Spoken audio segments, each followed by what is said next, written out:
Salam sejahtera semuanya. Ilustrasi final untuk hakikat filsafat. Hakikat pakai E, Jawa ini bukan bahasa Indonesia. Fundamen menjalankan hidup peradaban berkenaan dengan hasil atau produk filsafat yang berlaku di dalam perjalanan sejarah. Nah, teman-teman, kita sudah menjalankan kuis untuk mengungkap sejauh mana pemahaman kita untuk filsafat berkenaan sebagai sistem besar yang punya mekanisme bekerja dalam maksud dan tujuan yang besar pula. Kemudian ontologi, realitas dan fungsinya di dalam menjelaskan realitas ini berkenaan dengan sains berdasarkan bidang masing-masing keilmuan termasuk psikologi. Nah, teman-teman mudah untuk menuliskan statement atau rumusan konseptual maksud dari ontologi dengan textbook, tetapi menjadi sebuah kepentingan besar adalah memahami bagaimana ini bekerja, memberikan dasar landasan ilmu pengetahuan berkenaan dengan fungsi filsafat sebagai mother of sains. Nah, dengan demikian menjadi jelas apa yang menjadi kepentingan belajar filsafat dalam berbagai konteks kehidupan, utamanya di dalam ilmu pengetahuan. Baiklah teman-teman, pertama definisi.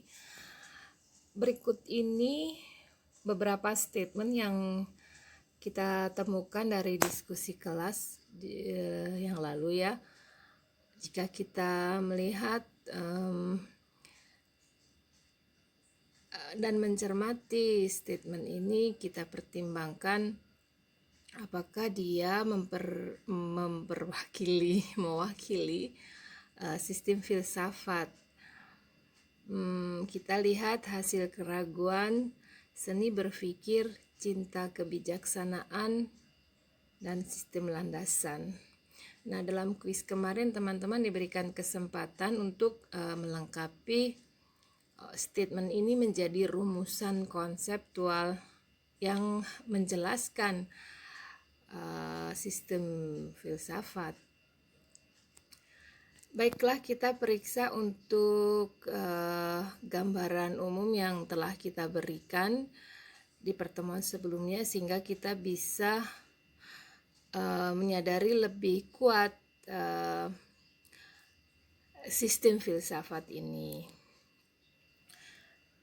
Nah, teman-teman, sistem filsafat menyusun suatu kerangka kerja yang didasari oleh satu kebutuhan akan kehidupan yang berhadapan dengan realitas, dengan karakternya yang bahkan ditangkap secara tidak sesuai oleh indera kita karena banyaknya bias gitu. Tidak seperti realita yang sebenarnya. Kemudian juga bahkan dapat digerakkan oleh pihak-pihak dengan kepentingan atas kekuasaan yang dimilikinya untuk menggerakkan realitas, sehingga kebenaran itu menjadi suatu hal yang tidak terlihat secara tersurat dari realita yang kita tangkap, bahkan tersimpan dengan rapi jauh di dalam di balik realita gitu ya. Filsafat dengan dasar kecintaannya atas kebijaksanaan dan ingin menjalankannya dalam menegakkan kehidupan, maka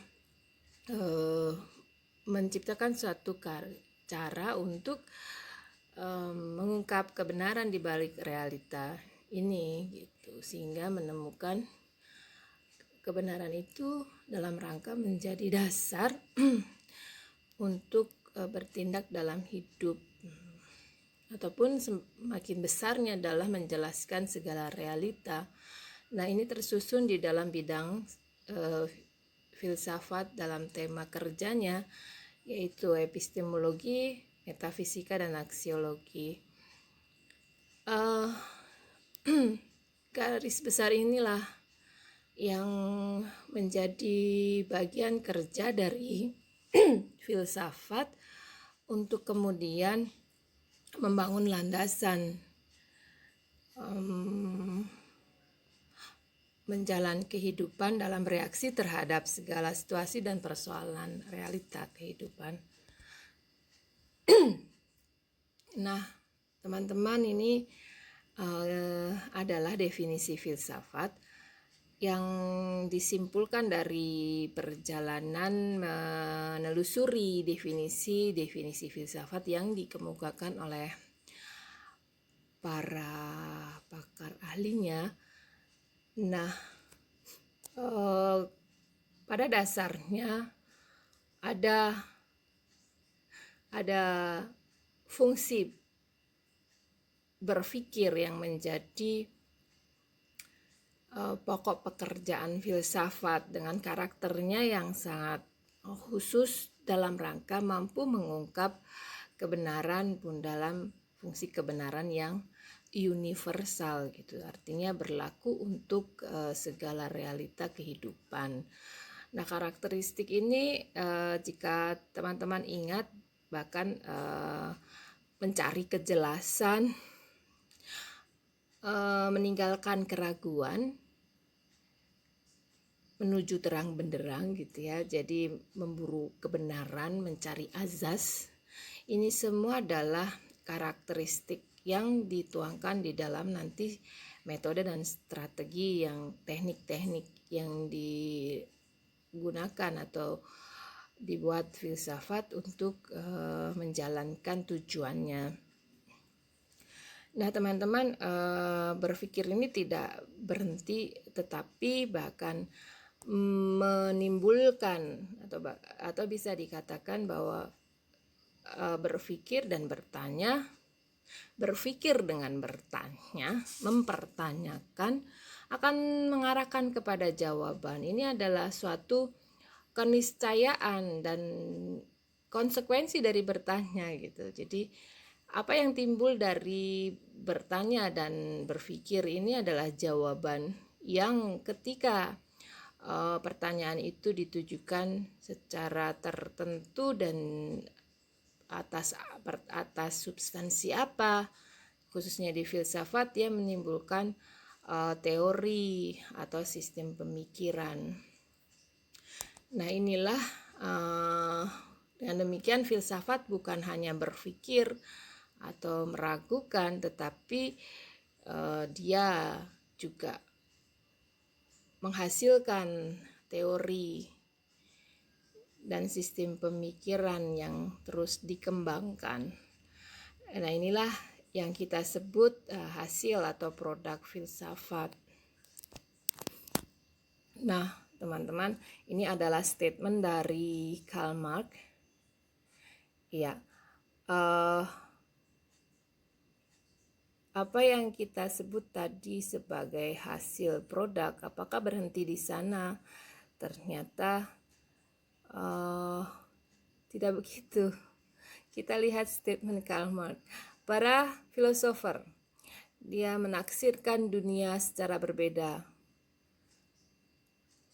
tapi itu bermuara untuk mengubah dunia. Artinya ketika sebuah sistem teori pemikiran filsafat ditemukan yang menjelaskan segala realita kehidupan, maka dia menjadi dasar untuk melihat persoalan dan kehidupan mendasari tindakan. Dan itu menentukan bagaimana berlakunya hidup. Iya, berlakunya apakah benar atau sebaliknya, baik atau sebaliknya, dan indah, selaras, harmonis atau sebaliknya. Itulah peradaban kehidupan, dari mulai sains dengan teknologinya yang mampu mensejahterakan dan diberlakukan dengan berselaras dengan nilai-nilai moral, nilai-nilai estetika, etis dan estetika. Bisa dibayangkan teman-teman, sehingga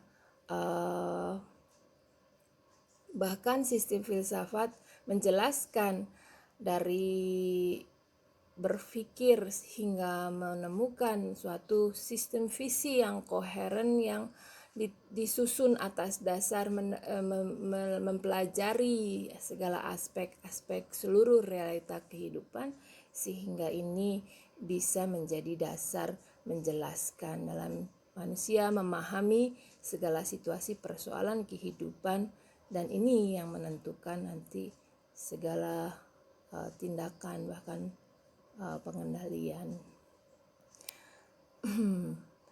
Kita akan lihat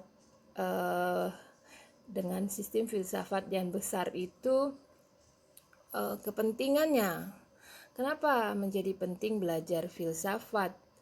Satu, ya, dengan apa yang kita sampaikan tadi, ternyata bukan hanya masalah sistem pemikiran yang setelah dihasilkan, tetapi itu menjadi dasar dan bermuara pada perubahan pergerakan kehidupan dunia.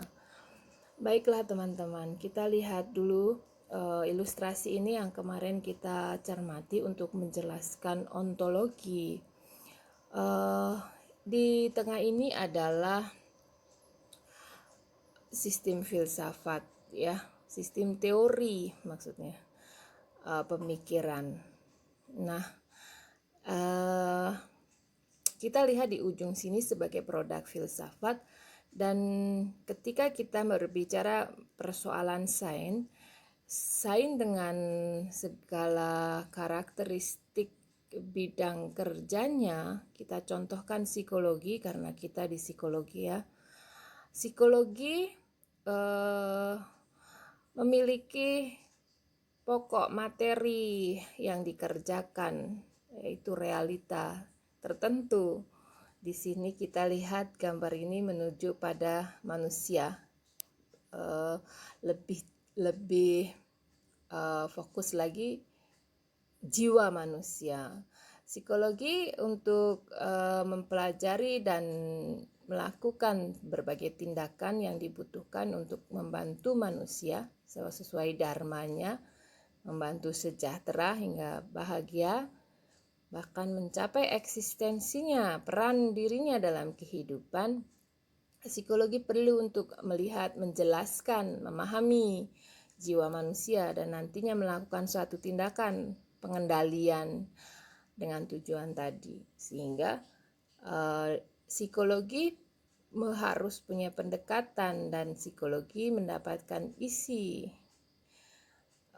substansi, core, dasar dalam menjelaskan jiwa dari sistem teori pemikiran realita kehidupan oleh filsafat gitu. Berikut pun dengan sains-sains yang lainnya untuk pokok persoalan yang dikerjakan. Inilah ontologi, ya. Jadi karena setiap sains ini lahir dan memiliki satu cara untuk menjelaskan realita yang dikerjakan dengan dasar landasan sistem teori pemikiran filsafat, maka inilah dikatakan filsafat sebagai mother of science dari segala bentuk yang ada gitu. Kita perhatikan semakin ke sini semakin dipecah-pecah gitu. Kalau kita lihat psikologi semakin dipecah lagi menjadi satu bidang yang sangat spesifik, berikut dengan juga kedokteran dan seterusnya, ya. Ini adalah suatu keahlian nantinya yang dihasilkan oleh keilmuan ini dalam menciptakan para pakar, membekali para pakar ahli dan saintis yang terus bekerja menjelaskan satu realita kehidupan. Nah, ini membantu manusia atas segala kepentingannya, dari menyelesaikan persoalan misalnya psikologi dengan gangguan kejiwaan sampai kepada peningkatan kualitas dengan cara-caranya yang semua itu berlandaskan kepada sistem teori ini. Nah, jika diperjelas ilustrasinya, maka ini adalah sistem filsafat ontologi untuk psikologi. Kita lihat, apa yang kita bicarakan tadi adalah landasan filosofis yang menjadi akar lahirnya pendekatan psikologi.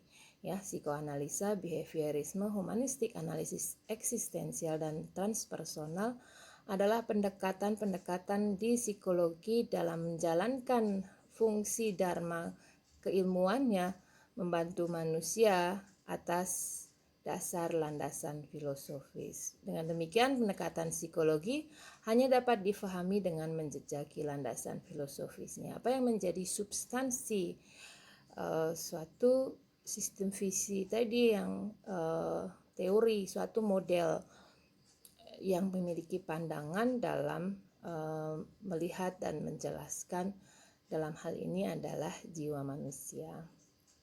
Nah, ini gambaran yang lebih rinci lagi. Psikoanalisa behaviorisme humanistik adalah pendekatan psikologi atau biasa dikatakan grand teori kepribadian.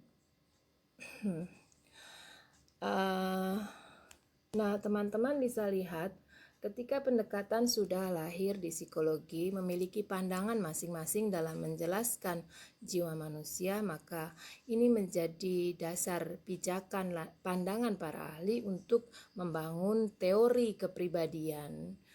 Nah, bisa dilihat maka teori kepribadian ini berpijak kepada suatu pandangan tertentu dari pendekatannya, maka dia pun hanya bisa difahami dengan menguasai pandangan-pandangan di dalam pendekatannya. Bergerak lagi lebih jelas, tapi sebelumnya kita tegaskan dulu bahwa landasan filosofis teori pemikiran hakikat realita, dalam hal ini jiwa manusia, menjadi dasar dan menjadi ibu yang melahirkan pendekatan psikologi atau grand teori kepribadian. Nah, pendekatan psikologi dengan pandangan-pandangannya yang berbeda satu dengan yang lainnya melahirkan teori-teori kepribadian. Dengan demikian, teman-teman, ini adalah gambaran para kesatria psikologi di dunia saintis ataupun praktisi sebagai psikolog. Teori-teori kepribadian ini adalah model di dalam menjelaskan satu realita, dalam hal ini jiwa manusia. Inilah yang digunakan para kesatria, saintis maupun psikolog untuk memahami, menjelaskan, bahkan memprediksikan jiwa manusia. Berikut menjadi dasar landasan untuk merumuskan suatu strategi, suatu intervensi penanganan dalam rangka membantu manusia sehat, sejahtera, bahkan bahagia. Nah, teman-teman jelas sudah bahwa kepentingan belajar filsafat dalam hal ini fungsinya sebagai landasan, sistem landasan ilmu pengetahuan. Di sini kita uraikan bidang kita yaitu psikologi menjadi suatu hal yang wajib jika ingin taktis, tangkas gitu untuk menggunakan teori-teori kepribadian di dalam menjalankan fungsi psikologi, menjalankan dharma psikologi. Ya teman-teman, dengan demikian melihat sistem filsafat kita bisa menggarisbawahi bahwa filsafat mengajarkan berpikir untuk mengungkap kebenaran di balik realita yang sering menipu kita, ya kan? Apa pentingnya menemukan kebenaran ini? Karena akan mengarahkan kita pada satu kesimpulan atas berbagai situasi dan persoalan realita hidup, dan kesimpulan ini menjadi dasar kita bertindak. Dan ketika kita sudah bertindak, akan mengarahkan dan niscaya bermuara pada konsekuensi yang harus tanggung jawab. Nah, apapun posisi kita di sini bicara belajar psikologi sebagai nantinya saintis, juga barangkali adalah psikolog yang pastinya akan mengambil tindakan gitu untuk kepentingan riset, untuk kepentingan penanganan atas persoalan klien atau pasien, yang jelas bahwa semua itu bermuara pada tanggung jawab, ya nggak? Dan sebagai bahkan personal, kita lihat kita sendiri sebagai individu saja dalam berhadapan dengan persoalan kehidupan, kita melihat, memahaminya ketika kita berada kepada penemuan atas kebenaran realita, maka kesimpulan yang kita ambil dapat tepat sesuai dengan persoalannya, dan ini menjadi dasar kita bertindak dan akhirnya harus bertanggung jawab. Apakah kita adil? Apakah kita sudah bertindak yang benar? Apakah kita sudah bijaksana? Nah, apalagi teman-teman barangkali bukan hanya sebagai individu, tapi ada berbagai peranan ketika kita adalah ibu dari 1-2 anak yang belajar dari tindakan kita untuk bersikap adil, atau berposisi sebagai pejabat, atau bukan pejabat, pejabat itu pelayan rakyat yang menjalankan berbagai tanggung jawab sesuai dengan sumpah janji jabatannya itu. Atau banyak kita lihat justru tanpa memikirkan ini, yang penting sesuai dengan kepentingan pribadinya, yang saat ini banyak kita lihat. Siapa saja yang telah dirugikan dan terdolimi dari situasi ini. Jika teman-teman kita semua punya perhatian ke sana dan berupaya, berarti semua persoalan kehidupan saat ini ketika ketidakadilan berlaku, ketika kezaliman tegak di dalam kehidupan ini, siapa yang mampu menjawab persoalannya? Baiklah teman-teman, itu kepentingan kedua. Kemarin teman-teman juga sudah belajar dengan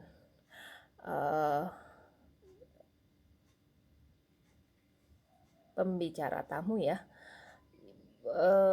Ini semua bagian dari keterampilan kita berpikir dalam mengungkap kebenaran yang hakiki, yang asasi. Sesuai janji kita di RPS, teman-teman nanti akan belajar tekniknya, metodenya setelah UTS. Siap untuk adventure nanti ya, sebelumnya tapi UTS dulu. Oke. Baiklah, saatnya menelusuri hasil filsafat di dalam perjalanan sejarah. Di sini kita akan sebelum mengungkap temuan-temuan di dalam sejarah perjalanan filsafat, bisa kita bayangkan berapa banyaknya, ratusan, ribuan, bagaimana kita akan memahaminya. Maka pertama kita akan melihatnya melalui peta, agar kita tidak bingung dengan ribuan, bahkan lebih, untuk bicara hasil yang sudah ditemukan dalam perjalanan filsafat hingga saat ini. Dan satu lagi catatan perjalanan kita di belajar sistem filsafat adalah hati-hati belajar filsafat, bisa sesat loh. Ya, di sini akan terjawab dari kita melihat perjalanan filsafat dengan temuan-temuannya, tapi pakai peta, ya kan? Nah, sebelum itu teman-teman harus kenalan dulu dengan pokok persoalan filsafat. Iya, persoalan filsafat mempertanyakan mana yang pertama, awal mula, gitu. Dan ini mengenai satu hal hakikat atau esensi, dan perjalanan filsafat hingga abad ke-19 muncul pertanyaan baru, adalah eksisten. Jadi esensi, hakikat ada, eksisten, makna ada, makna keberadaan gitu.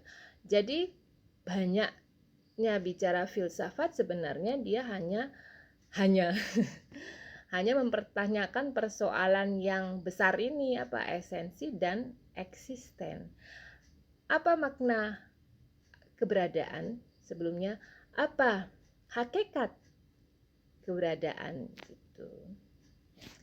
Nah, kalau kita lihat esensi adalah hakikat segala sesuatu, hakikat segala yang ada. Dia bertanya, hakikatnya apa sih dari segala realita-realita kehidupan yang ada di muka bumi ini? Nah, saya hanya agak berhenti berpikir yang di muka bumi dan seluruh alam semesta, ya kan? Seluruh alam semesta. Apa hakikat dari semua itu, dari segala itu? Bisa dikatakan akhirnya yang menjadikan sesuatu atau ada tadi sebagai sesuatu hal, yang menjadikan sesuatu sebagai suatu hal. Kita lihat dulu. Dengan demikian oleh esensi segala yang ada mendapat bentuknya jelas, terjelaskan. Nah, kita lihat eksisten. Dia adalah makna ada. Jadi hakikat makna ada. Kalau sudah ada itu apa? Kemudian apa makna keberadaannya gitu. Jadi di pandangan ini esensi bukanlah hal yang primer, tetapi justru makna esensi itu gitu.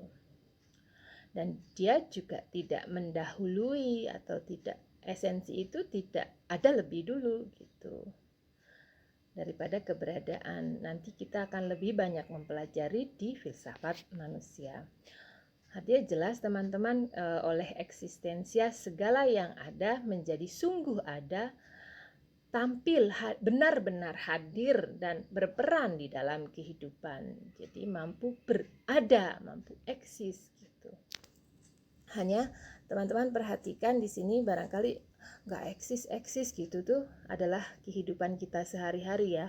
Bedanya di dalam pokok di sini adalah eksis untuk memiliki peranan dalam kehidupan. Kalau dia berperan maka pihak-pihak di luar dirinya merasakan makna kehadirannya, berperannya dia di dalam kehidupan.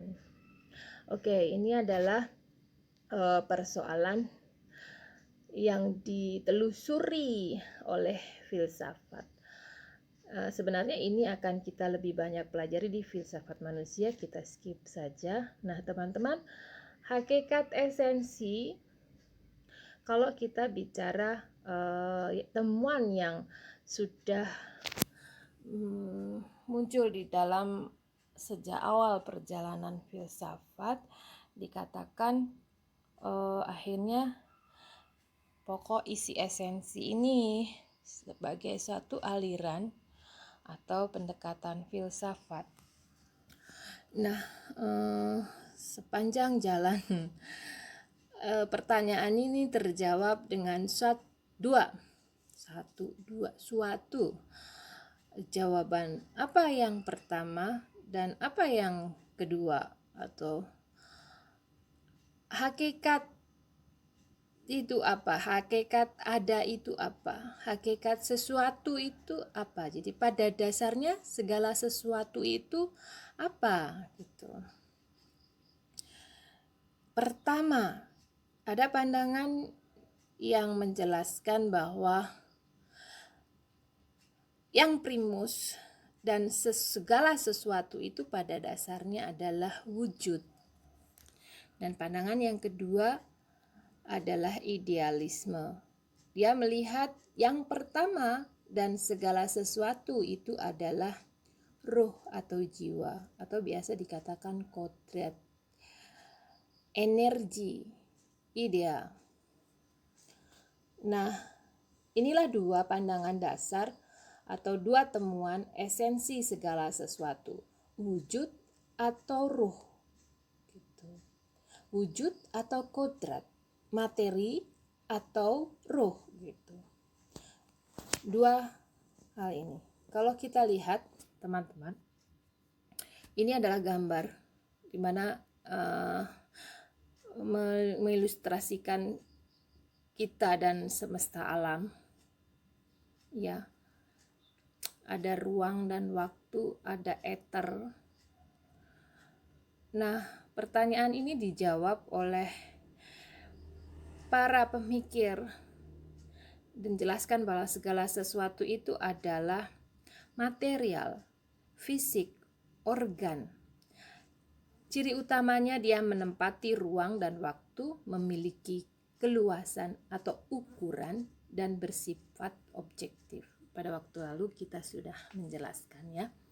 Dan yang kedua adalah idealisme. Segala sesuatu atau ada itu bersifat spiritual, kejiwaan atau kerohaniahan. Roh sejati absolut adalah Tuhan.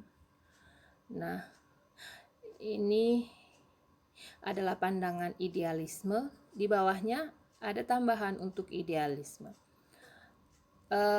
Karena roh sejati atau absolut atau Tuhan itu tidak bisa dijelaskan, maka melakukan metafor kesadaran. Inti realitas idealisme adalah berpikir. Ini di dunia kesadaran ya. Yang sangat-sangat masih konsisten dengan ini nanti kita lihat adalah Hegel menjelaskan roh absolut untuk realita. Ya, jadi hakikat esensi terjawab dengan wujud atau materi pada dasarnya, atau ruh atau jiwa, atau di sini sudah dimetaforkan menjadi berpikir. Itulah dua pandangan pokok untuk pertanyaan dasar filsafat atas esensi. Nah, ini adalah pertanyaan untuk eksisten atau makna ada. Ini agak rumit dengan esensi ya. Apakah esensi, apakah eksisten? Mana yang ada dulu, roh dulu atau esensi hakikat ada? Hanya dia, saya tidak perlu jelaskan lebih dalam, nanti ditelusuri di filsafat manusia. Hanya saja teman-teman perlu garis bawahi di sini bahwa ada itu ditentukan oleh makna ada. Jadi berbagai tindakan yang dilakukan akan memberi isi keberadaan. Ini pandangan dasar eksisten. Baiklah, agak rumit, kita tinggalkan. Untuk kita arungi bersama nanti di filsafat manusia ya. Saya garis bawahi kembali teman-teman bahwa pertanyaan dasar adalah hakikat ada atau makna ada. dan makna ada. Ya. Panjang perjalanan filsafat, maka panjang, luas, dan medan, kita sebut medan filsafat yang begitu besar dan begitu luas dengan berbagai temuannya, dengan ribuan barangkali pustaka. Maka kita akan ketemu dulu dengan peta. Ya, jangan lupa not kegundahannya, belajar filsafat bisa sesat. Agar nanti kita berhati-hati dan juga menemukan jawabannya. Nah, membutuhkan peta untuk masuk medan filsafat. Dengan situasi yang kita hadapi tadi, kita bisa bingung untuk terjun langsung tiba-tiba dengan segala pustaka filsafat yang kita temukan ribuan gitu ya. Maka kita butuh peta. Kita bisa pakai